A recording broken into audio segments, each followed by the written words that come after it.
Welcome to Family Shadows, a place where we tell stories that live in the quiet corners of every home, stories of fathers and daughters, of love tested and love remembered, of the shadows we cast and the light we leave behind.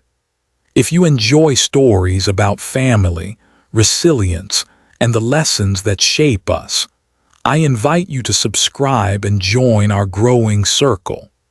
Each story is a reminder that behind every argument, behind every silence, there is always love waiting to be rediscovered. Tonight's story is called, "My son-in-law boasted about his crypto gains, so I showed him what real wealth looks like." Paul Reynolds was 58 years old, though you might not guess it at first glance.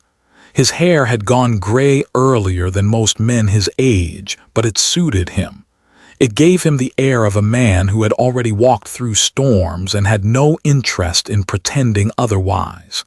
His hands were square, sturdy, with faint scars from summers spent repairing old fences or sanding down furniture in the garage.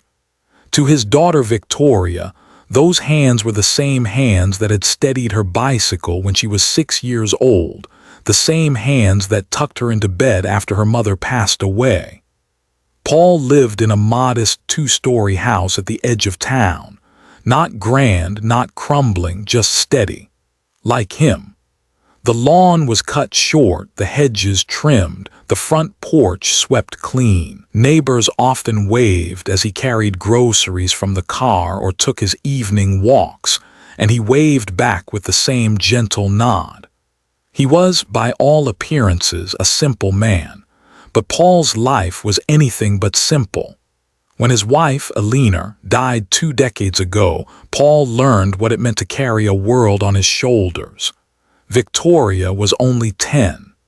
Suddenly, every school recital, every late-night fever, every whispered teenage worry belonged to him. He worked days at the bank, nights doing financial consulting for small businesses, and weekends fixing up rental properties he had invested in years before. To outsiders, it might have seemed exhausting, but to Paul it was simply what love required. Paul believed in certain truths he had carried like pocket stones since his youth. That discipline outlasts luck. That slow and steady growth is stronger than sudden bursts. That money, if left untamed, can devour a family faster than fire. So he built quietly. Bonds that matured year after year. Stocks that paid small, reliable dividends. 3 modest apartments that each brought in rent checks month after month. He wasn't flashy. He never chased the so-called big wins. But in the silence of his careful choices, he had carved out a legacy that would outlive him. Paul never spoke much about his finances, not because he was secretive, but because he felt no need to boast. Wealth, he often told Victoria, is like a tree. If it's real, people will notice its shade. You don't have to shout about it. Victoria had grown up believing this. She remembered nights at the kitchen table, her father teaching her the difference between wants and needs, how to balance a checkbook, how to save 10 cents from every dollar. But life has a way of testing old lessons. Connor Hayes entered the family like a whirlwind. He was handsome in a loud sort of way, with hair styled too perfectly and shoes that always looked new. He had the kind of smile that belonged on a billboard and the kind of confidence that made people lean in, even when he had nothing of substance to say. Victoria met him at a networking event downtown back when she was still working in marketing. He was charming, ambitious, and spoke about the future as if it were already his. Within 2 years, they were married. Paul gave his blessing, though quietly he wondered if Connor's shine would dull with time. At first, Paul tolerated the bravado. Every family has one voice that fills the room louder than the rest, and he assumed it was harmless. But then came the crypto craze. Connor had thrown himself into digital coins with the same enthusiasm he once reserved for gym memberships and startup ideas. He would sit at family dinners, eyes glued to his phone, grinning at charts that zigzagged like heartbeats. When the numbers went up, he announced it to anyone who would listen. "Doubled my money this month," he declared one Sunday, slapping the table. "Dad," he had started calling Paul Dad with the casualness of a man who liked titles. "You should get in on this. Bonds are dead. Real men play the market." Paul had smiled politely, slicing into his roast chicken. He neither agreed nor argued, but silence, he knew, could sometimes sound like weakness. Victoria, caught between her father's steady hand and her husband's restless ambition, began to waver. One evening, as they washed dishes together, she asked softly, "Dad, maybe Connor is right. Maybe it's time to try something different. You've always been so careful, but what if careful means missing out?" Paul dried his hands with a towel, looking at her the way only fathers can look at daughters, seeing not just the woman before him but the little girl she had been, with scraped knees and hopeful eyes. "Victoria," he said, "missing out on storms is not the same as missing out on sunlight. Don't confuse the two." But the words, though gentle, did not erase her doubt, and Paul felt it, the beginning of a shift. The kind of shift that starts in whispers but ends in shouts. That night, after the dishes were done and the house was quiet, Paul retreated to his study. He opened the oak cabinet in the corner, the one with a brass lock Victoria had never bothered to ask about. Inside were folders, some crisp and new, some worn with years of handling. Titles marked in neat handwriting: bonds, stocks, properties, trust. He leafed through them slowly, running his finger over the numbers. The rent income from the Maple Street apartments. The dividend checks from a pharmaceutical company he had bought into decades ago. The bond ladder that guaranteed cash flow long after his hair turned white. Each page was a memory. Each investment a brick in the wall he had built for his daughter's future. He thought of Alina, her laugh, her faith in him. "You'll take care of her, Paul," she had whispered in the hospital bed. And he had, every day since. Now, as his son-in-law mocked the very foundation he had built, Paul felt the weight of a decision pressing on him. Should he stay silent, letting Connor's noise drown out years of wisdom, or should he reveal what he had kept private for so long? Paul closed the cabinet and locked it again. He knew storms were coming. He could already see Connor preparing his stage, ready to convert the family with promises of overnight riches. He could already feel the doubt in Victoria's voice, the way her questions chipped at the walls he had built. But Paul Reynolds was not a man who chased storms. He was a man who outlasted them. And in the quiet of his study, he resolved that when the time was right, he would show them, not through arguments or raised voices, but through the unshakable weight of truth. Because real wealth, he believed, was not measured in coins on a screen. It was measured in the years of shelter it could provide, the meals it could put on the table, the safety it could extend long after he was gone. And soon, very soon, his family would see it too. It was a Sunday afternoon, the kind of day Paul used to cherish. The house smelled faintly of rosemary and lemon from the roast chicken Victoria had placed in the oven, and the hum of laughter drifted from the living room where the younger cousins were sprawled with their phones and video games. Paul set the table the way he always did: fork on the left, knife on the right, napkin folded in neat rectangles. He believed order had a way of calming a room. He straightened the salt and pepper shakers, adjusted a glass by half an inch, small rituals that had become second nature to him.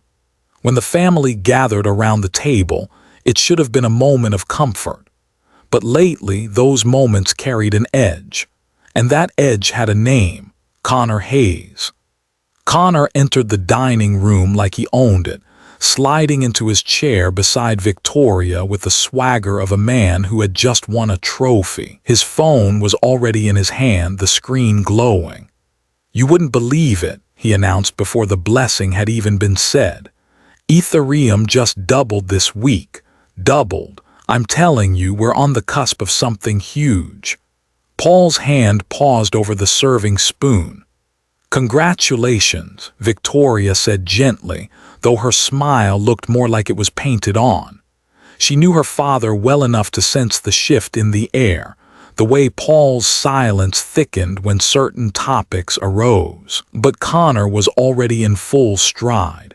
He leaned back, spreading his arms as if inviting the family to bask in his success. "Traditional investing, dead. Bonds, don't even get me started. You put money in the bank and it just sits there collecting dust. But crypto is alive. It's the future. I've practically doubled our savings in 3 months." Paul set the spoon down carefully. He chewed his food slowly, eyes lowered, the way a man does when he's choosing which hill is worth dying on. Across the table, one of the nephews perked up. "Wait, really? You can double your money that fast?"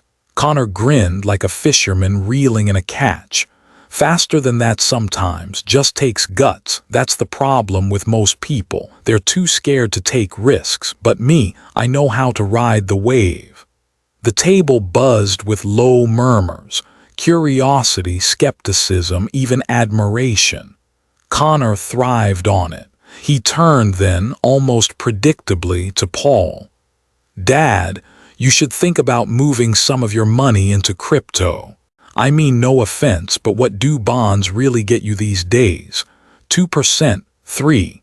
It's embarrassing. You could be doing so much more." Paul lifted his gaze, and for a moment, father and son-in-law met eyes across the table. Paul's were calm, steady, like deep water. Connor's sparkled with the electricity of someone convinced the world was his for the taking. "I prefer things that don't vanish overnight," Paul said quietly. Connor laughed, shaking his head as though he'd just heard a joke. "Come on, Dad, that's dinosaur thinking. The world's changing. You either adapt or get left behind." The words hung in the air, heavy with disrespect.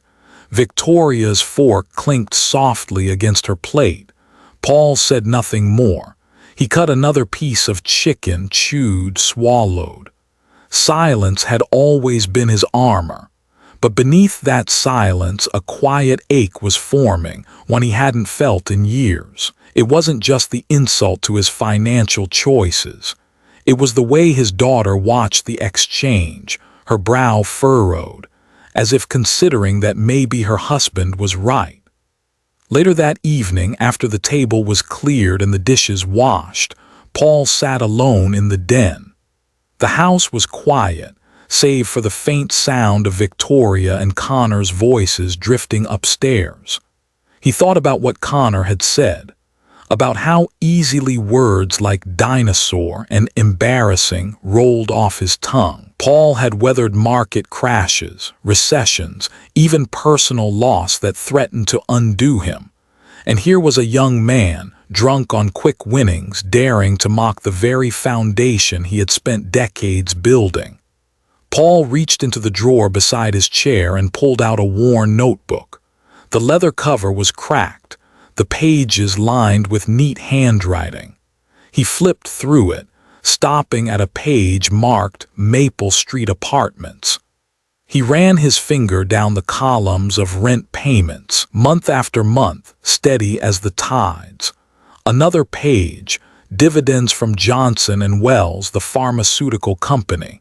Each entry small on its own, but together they formed a rhythm of stability. He smiled faintly, shaking his head. Crypto gains may come in waves, but waves crash. Trees, on the other hand, grow roots. And Paul Reynolds was a man who planted trees. The next week the family gathered again, this time at Victoria and Connor's place. It was a sleek condo downtown, with white walls and glass shelves lined with gadgets that still smelled new. Paul brought a bottle of red wine, the same brand Alina had loved, a small gesture of continuity. He handed it to Victoria with a smile, though his eyes betrayed his unease. Connor was waiting, phone in hand as always. "You see this?" he said, waving the glowing screen. "Another spike, we're up again. I told you guys, this is it. This is the revolution." Paul lowered himself onto the couch, his knees creaking softly. "And what happens when it falls?" he asked. Connor barked a laugh. "Falls? Dad, you don't get it. This is the new world. You either go all in or you miss the ride. Safe bets are for people who don't believe in themselves." Paul said nothing. He stared at the young man, wondering how long it would take for the ride to throw him off. Victoria sat down beside her husband, slipping her hand into his, torn between the man who raised her and the man she chose. Her eyes flickered with uncertainty, and Paul saw it, the seed of doubt growing larger, fed by Connor's boldness and his own silence. And for the first time in many years, Paul Reynolds felt the stirrings of something he rarely allowed himself to feel, the urge to prove someone wrong. The morning after that dinner at the condo, Victoria came by her father's house alone. She let herself in with the spare key, the one Paul had insisted she keep even after she married. The smell of brewed coffee greeted her from the kitchen, where her father sat at the table, the newspaper folded neatly beside him. "Morning, sweetheart," Paul said, rising to pour her a cup before she could ask. He knew how she liked it, 1 spoon of sugar, just a dash of milk. She smiled faintly, accepting the cup. "You always remember." Paul studied her face as she sat across from him. She looked tired, the kind of tired that came not from sleepless nights but from carrying invisible weights, her hands wrapped around the mug as if she needed its warmth to hold her steady. They sipped in silence for a while, the kind of silence that had always been easy between them. But this morning it was heavier, and Paul knew why. "Dad," Victoria began, her eyes lowering to the table, "do you ever feel like maybe you're too careful?" Paul set his cup down, his brow lifting slightly. "Too careful?" She nodded. "I mean, Connor, he's so sure about all this. He talks about the future like it's right around the corner. And sometimes I think, what if he's right? What if the world really is changing that fast and we're just stuck?" Her voice cracked on the last word, and Paul felt something twist inside him. He remembered the little girl who once clung to his hand crossing the street, who looked at him like he was the safest place in the world. Now that same girl sat before him, questioning the very foundation he had built beneath her feet. "Sweetheart," he said gently, "the world always feels like it's changing faster than it really is. When I was your age, people said the stock market would never recover after '87. Then they said the internet bubble would swallow everything. Every generation thinks it's standing at the edge of something brand new. But the truth is, stability doesn't go out of style." Victoria bit her lip. "But what if stability means missing out?" Paul leaned back, considering his words. He could have spoken of compound interest, of the safety nets he had quietly woven. He could have told her about the trust already waiting for her, the years of planning that had ensured she would never know hunger or debt. But he didn't. Instead, he reached across the table and took her hand. "Missing out on storms," he said softly, "isn't the same as missing out on sunshine." Her eyes shimmered, torn between belief and doubt. She wanted to trust him, but Connor's voice echoed louder these days, filling rooms, filling her thoughts. "I just don't want us to be left behind," she whispered. Paul squeezed her hand once firmly. As long as I'm here, you won't be." But as she left that morning, Paul watched her from the window, her shoulders hunched, her steps slow. He knew those words might not be enough. That evening, Victoria sat with Connor on their leather couch, the glow of the television flickering across their faces. Connor was scrolling through his phone, watching numbers climb and fall with the kind of exhilaration some men saved for sports scores. "Your dad doesn't get it," he muttered, not looking up. "He's stuck in the past. Safe bets, bonds, rentals, boring. He thinks he's protecting you, but really he's holding you back. We could be ahead by miles if we just go all in." Victoria shifted uneasily. He's just careful, that's who he is."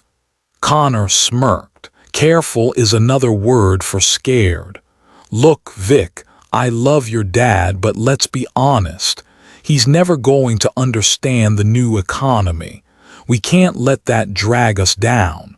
She didn't answer. Her eyes drifted to the wedding photo on the wall, Connor's arm wrapped proudly around her, her father's smile faint but present in the background. She remembered that day, how Paul had walked her down the aisle with tears he tried to hide, how his hand had trembled just slightly as he gave her away. Now she wondered if she had truly been given away, or if part of her was still his, still tethered to the man who had raised her from brokenness. Connor leaned closer, his voice soft but sharp. "Trust me.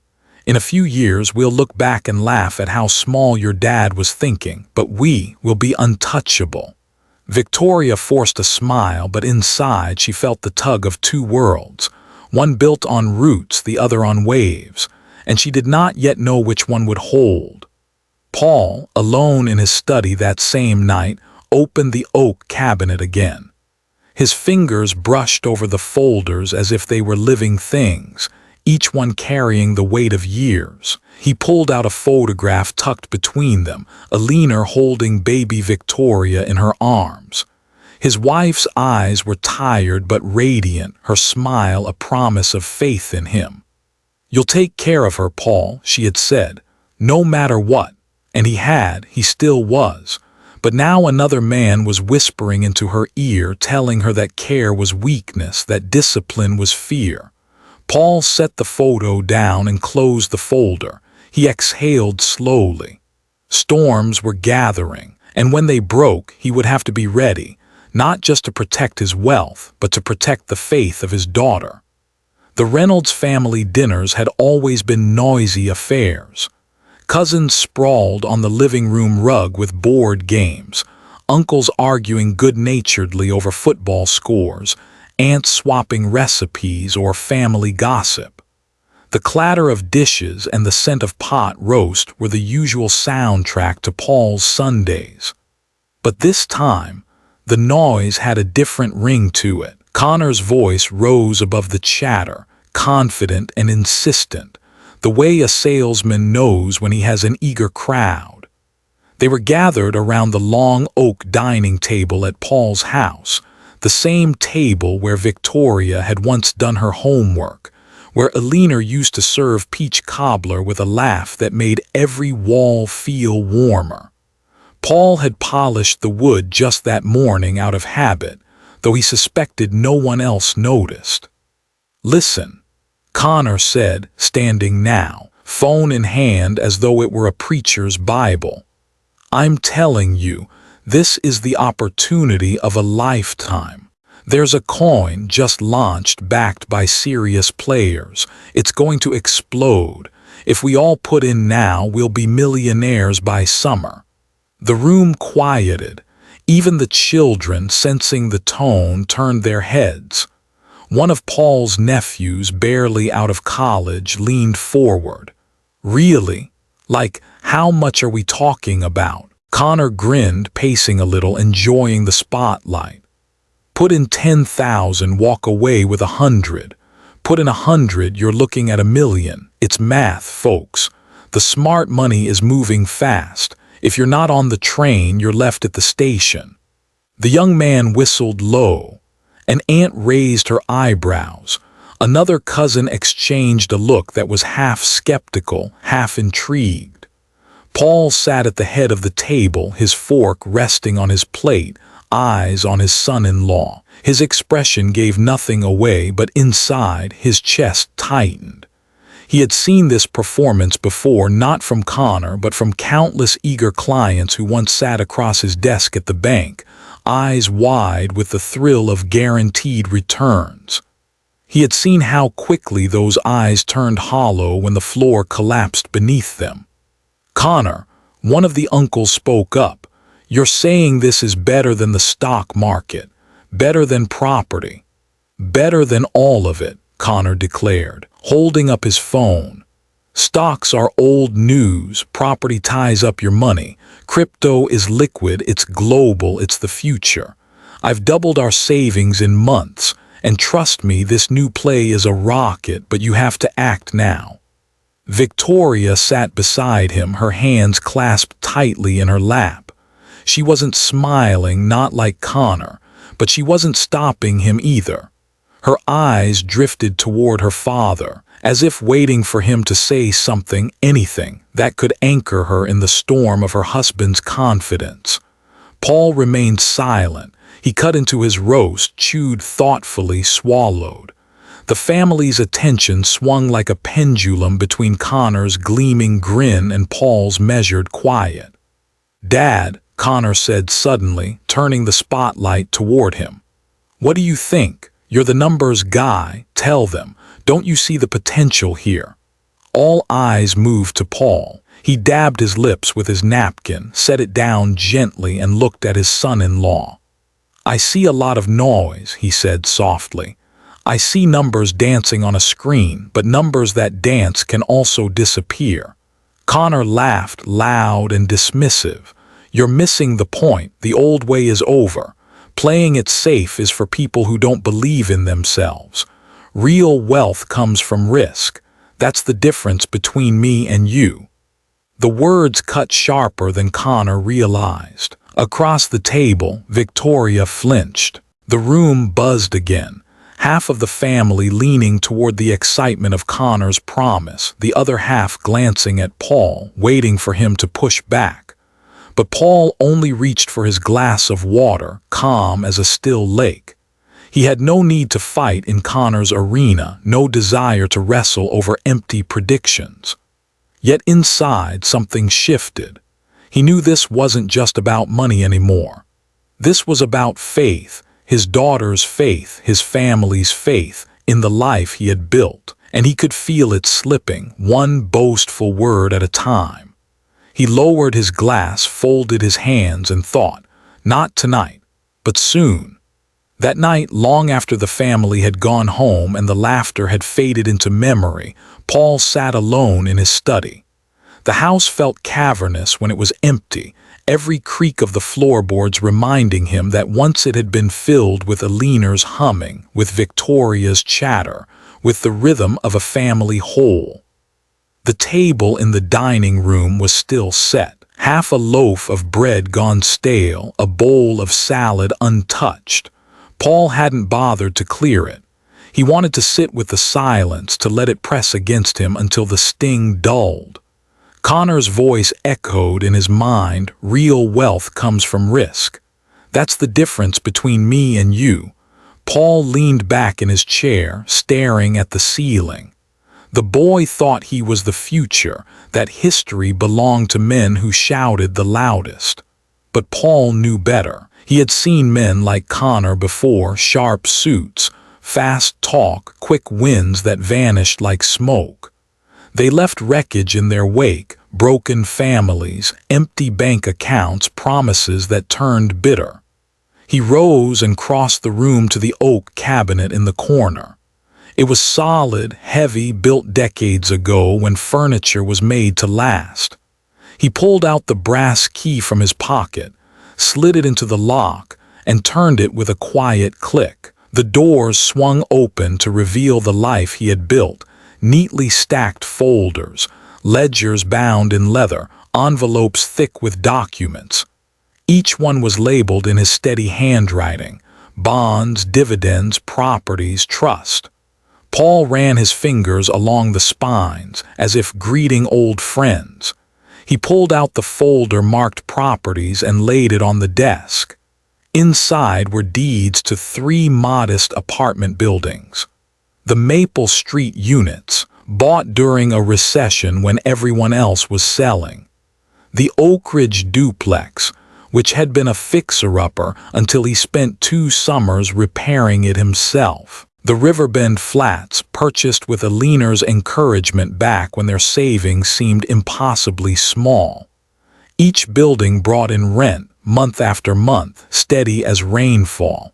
He flipped to the spreadsheets, columns of numbers in his tidy script. The totals weren't flashy. They didn't double overnight, but they had never failed him. Next, he pulled out the folder marked dividends. He skimmed the list of stocks, blue-chip companies, the kind that endured wars and crises, the kind that kept paying their shareholders through recessions and booms alike. Johnson & Wells with its reliable pharmaceutical revenue. Greenfield Energy, steady as the seasons. The checks were small individually, but together they formed a rhythm, a heartbeat that never stopped. Paul exhaled slowly. He reached for the final folder, Trust. This one was different. Inside was the document that mattered most, the trust he had set up years ago, after a long night of staring at a leaner's picture. It outlined exactly how the assets would pass on, how Victoria and someday her children would be cared for. It was built not just on money, but on conditions. There was one clause in particular, his quiet act of rebellion. Any family member who wished to access the trust would first need to pass a financial literacy test. Nothing complicated, just the basics. Could they balance a budget? Could they explain compound interest? Did they understand the difference between debt and investment? He had added that clause not to be cruel, but to protect them. To protect Victoria, to protect the Reynolds name from being squandered on gambles disguised as opportunities. Paul closed the folder and sat back. The oak cabinet seemed to glow faintly in the dim lamplight, as if holding not just papers, but the essence of his entire life's work. He thought again of Connor, his swagger, his boasts, his phone held high like a torch leading the family into fire. Paul's jaw tightened. The young man could laugh at him, call him a dinosaur, mock the slow and steady path. That was fine. Paul had no need for their applause, but what he would not allow, was for his daughter's faith to be lost, for his family to be swept into a storm they didn't understand. Paul closed the cabinet with a firm push, the lock clicking into place. He turned off the light and walked upstairs, his steps measured, his shoulders squared. The storm was gathering, but unlike Connor, Paul was not a gambler waiting for luck. He was a builder, and his foundation had been laid stone by stone, year by year. When the time came, he would show them, not in boasts, not in shouting, but in the quiet power of truth. The following Sunday, the family gathered again, this time at Victoria and Connor's condo downtown. The walls gleamed white, the furniture was sleek and expensive looking, though Paul suspected half of it was bought on credit. The glass shelves displayed gadgets still in their packaging, trophies of a life measured in purchases. Paul carried a pie he had baked that morning, an old recipe Alina used to make.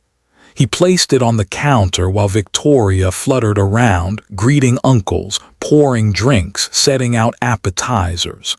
She kissed her father on the cheek, smiling, though he noticed the faint crease between her brows hadn't gone away. Connor was already in motion, pacing the living room like a host preparing for a show. He shook hands, clapped shoulders, told jokes too loudly, and inevitably the conversation circled back to him. "This is it," Connor declared, standing tall with his phone in his hand. "The chance of a lifetime. If you thought last month was good, wait until you see this.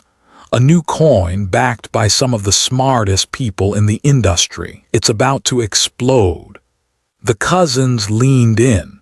An uncle raised an eyebrow. Even Victoria, though silent, watched with that same torn look Paul had seen before, caught between loyalty to her husband and the memory of her father's steady lessons.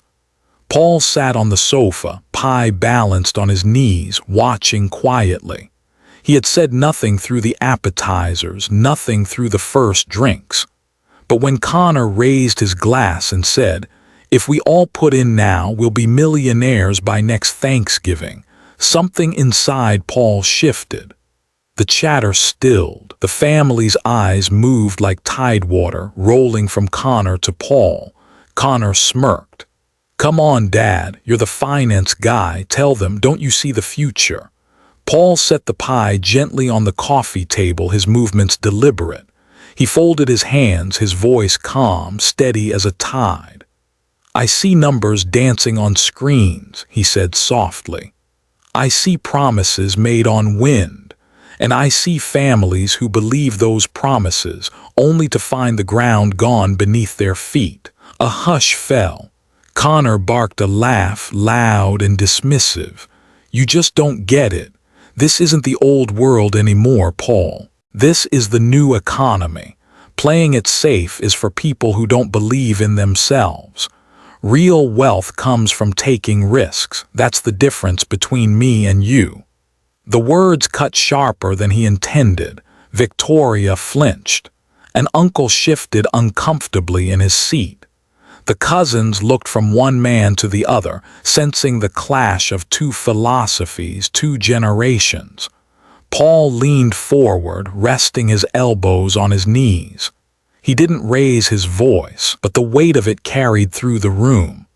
"No, Connor," he said, his eyes steady. "Real wealth comes from responsibility. It comes from putting food on the table every month, from keeping a roof over your children's heads, from knowing that 20 years from now your family will still be standing. Risk is easy. Responsibility is hard." The room grew tighter, the air thick with silence. One cousin cleared his throat but thought better of speaking. Connor's face flushed. "That's fear talking. You think small, you get small. That's why people stay stuck. You have to swing big to win big." Paul's gaze didn't waver. "And when you miss?" Connor faltered, his mouth opening and closing, a flash of irritation breaking across his face. Paul sat back, his hands resting in his lap again. "I don't bet my daughter's life on dice rolls," he said. "I don't gamble with futures I promise to protect." For a moment, the two men stared at each other, the hum of the refrigerator in the background the only sound. Victoria's eyes brimmed with unshed tears, caught between the man who raised her and the man she chose. The family shifted uneasily, sensing that something larger than money was at stake, that this was no longer about coins or bonds, but about love, trust, and the meaning of legacy. Paul's silence returned, but it was no longer a retreat. It was a promise. A storm was coming, and he would not meet it with noise. He would meet it with truth. The living room still held its silence. Plates of half-eaten hors d'oeuvres sat untouched. Glasses of wine trembled slightly in nervous hands. The air was thick, stretched thin like a wire about to snap. Connor was still standing, his phone glowing in his hand, jaw tight from Paul's words. He had always been the loudest voice in the room, but suddenly his certainty seemed less unshakable, less solid. Paul rose slowly from the sofa. At 58, his movements were deliberate, not rushed. He carried the kind of gravity that made people lean in without realizing it. His eyes swept the room once, his brothers, his nephews, his daughter, and then landed finally on Connor. "You want to see the future," Paul said. His voice was low, calm, but it cut through the air like a bell. "Then let's look at it." He walked into his study, the hush of the condo broken only by the sound of his footsteps. A few family members exchanged glances, unsure of what was happening. Victoria's hands trembled in her lap. Connor smirked, though uneasily. When Paul returned, he carried a leather-bound folder thick with years. He laid it gently on the coffee table, pushing aside Connor's phone, which blinked with its restless charts. "This," Paul said, resting his hand on the folder, "is what wealth looks like." He opened it. The first page was a spreadsheet in his careful handwriting. Rental income from 3 properties, neatly charted over decades. Month after month, year after year, steady as the tide. He turned the page. Dividends from stocks, Johnson and Wells, Greenfield Energy, long-standing companies that weathered storms and still paid their shareholders. The numbers weren't flashy, but they were alive. Another page, bonds, a ladder stretching 20 years into the future, ensuring cash flow no matter what markets did. Murmurs rippled through the room.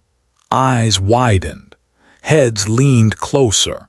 Even the skeptical uncle whistled low. But Paul wasn't done. He turned to the last section, the trust.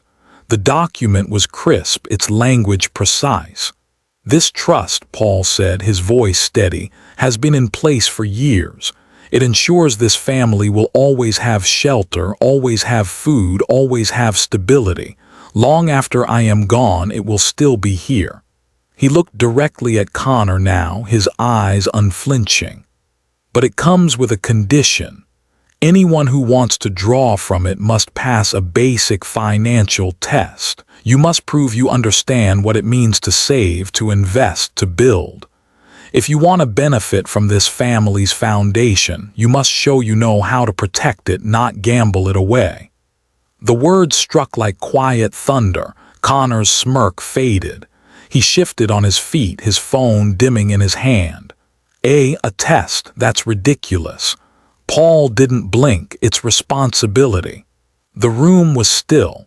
Then slowly, Victoria reached for the trust papers. Her fingers brushed the edge, her eyes scanning the steady columns of her father's life. She pressed her lips together and tears welled in her eyes. "Dad," she whispered, her voice breaking, "you've been doing this all this time." Paul's expression softened. "All this time, not for me, for you, for the children you'll have one day, for this family. Wealth isn't noise, Victoria, it's quiet, it's steady. It's there when you need it, not just when you brag about it." The family murmured again, but this time it was different. Respect, awe, even relief. The cousins who had leaned toward Connor now leaned back, their eyes shifting toward Paul. Connor stood frozen, his certainty cracked wide open. The room that once echoed with his boldness now belonged to the quiet man with the leather folder. Paul closed it gently, as if sealing the lesson inside. He didn't need to raise his voice. The truth had spoken for him. And in that moment the balance shifted. For a long moment, the living room held only the sound of breath, shallow, uncertain, heavy with what had just been revealed. The leather folder sat on the coffee table like a quiet monument, its pages heavier than any boast, its numbers deeper than any promise. Paul stood with his hands folded in front of him. He didn't pace. He didn't raise his voice. He simply looked around the room, letting the silence carry his words before he even spoke them. "When Alina and I bought our first home," Paul began softly, "we didn't have much. A small down payment, a mortgage that felt bigger than the sky, but we planted roots. Slowly, carefully, we made choices that didn't always shine in the moment, but they lasted." He turned his gaze toward Connor, who still stood rigid, his phone dim now in his pocket. "Fortune built on chance," Paul said, "is a shadow. It shifts. It disappears when the light changes. But wealth built on discipline, that is a foundation. And a family deserves to stand on solid ground." The room seemed to exhale. One uncle nodded slowly. An aunt dabbed her eyes with a napkin. Even the cousins, restless as they usually were, sat still as if absorbing something too large to laugh off. Victoria pressed a hand to her mouth. Tears spilled freely now, not of shame but of recognition.